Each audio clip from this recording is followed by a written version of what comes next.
let's go ahead, Dr. Scott. If you would just tell me what makes the music engineering technology program so unique. I suppose the most unique aspect of our program is the marriage between science and art. That we have a program that requires a scientific background in applied physics and a major in music engineering technology. There are other programs similar, but very few contain those two components as meaningfully. So there's a strong emphasis on not only understanding music and composition, but understanding how the equipment works, I guess? Not only how the equipment works, but the theoretical background, and we expect an awful lot of these people. They are running a race that's far above average. I guess you said a race brought me to mind that everything's changing rapidly. Exactly. How do you keep up with that? We have taken the option not to try to keep up, but rather to build a firm foundation on an interdisciplinary basis.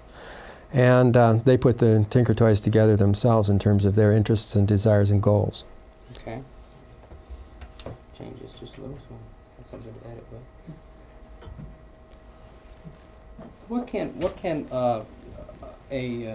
I guess it's very rare also for an undergraduate program like this, correct? We are one of two in the United States. Actually, the other program is down at Miami, Coral Gables, and it is a recording engineering program. Ours only has 1 year component of recording engineering. What would the graduates move on to from here? Oh, we have graduates that go on to a variety of venues, but I suppose most of them wind up in the technological aspect, particularly computer applications in music, or indeed mastering. We have about 4 of our engineers doing mastering for various companies, but doing video mastering, tape duplication, things like this. Where is this? I guess this technology is seen or heard mostly in motion pictures a lot. I guess it's very popular nowadays. Well, of course, yes, it's very popular in motion pictures, basically because it's very time-saving. In the old days, when you did a film score, take you 18 months to write the score, take you another 18 months to get it in the can, rehearse the orchestra and everything else, and indeed now you can do a whole 90-minute show in about 13 hours. Wow, so they're using the same technology we have here. Exactly. In motion pictures. Mm-hmm. The technology has allowed other things to be done as well, I guess. Is there something? Well, yeah. Anytime you involve the digital domain, you're going to see those aspects that at once were peripheral start coming together. And indeed, 5 years ago we were talking about audio for video, and now as we see the digital technology sort of merging, those technologies are commensurate in both directions. And so people need to deal with the digital domain as such, and once having done that, then the applications become almost ubiquitous. Let's get back again to, you said you expect a lot from your students. Mm-hmm. Exactly what does it take? Elaine said something about a minor in physics. You have a minor in applied physics electronics, a major in music engineering technology. That requires a major in music, that requires junior standing on your instrument, requires a senior composition recital, because most of our engineering applications are doing things like taking music apart and packaging it and sending it someplace. And if you want to take something apart correctly, you better know how to put it together. And so we use composition in that regard. Okay, terrific. Anything else you want to add? How long have you been? The program been in existence? The program was first proposed in 1972.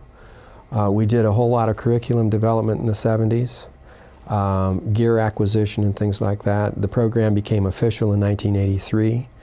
At that time we had 3 people on the program. We now have close to 100. So I've been here for 22 years. It seems that it would be very popular. Someone would want to a student be interested in it, but yet it seems like you'd weed them out with the requirements. Interestingly enough, we let the program do that. Typical of Ball State, we pride ourselves in being an educational institution. And I think one of the strengths here is that we don't prejudge people, bring them into the program, see how they do, and usually the course itself or the coursework will pick and choose. You mentioned Ball State's mission be teaching and educational. How does that work here? How much work do you get involved with students, or they get involved with research? Oh, we do an awful lot of, of course there are always too many students and not enough of me, but we have another person working on the program. Jody Nagel is a co-director out here, and we have graduate students that help out, and even our senior fellows are quite adept at helping other people out. Is there something unique about Ball State, like is it being a teaching university that affords these students a better opportunity? I think so. One of the real advantages, well, we have two advantages at Ball State.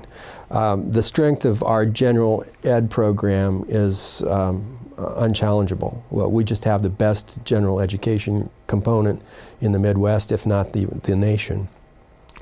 This means that these people are going to go out and be very well-rounded and very adaptable. The other thing is that as a teacher education institution, we have a history of doing. So this program is not just a lot of theory, but there's a lot of hands-on experience that goes along with it. And from that point of view, I think we're really strong. Anything else you'd like to add? Well, just happy holidays. Okay, thank you. Okay, hold on. Keep going. This is good filming stuff. You have effects up? Where do we want to go to? Oh, everything. Everything? We're going to affect my string quartet. So we want to go to the SPX. So we're coming in C, tape C. Coming in C. Tape C return, send it to just 2 channels.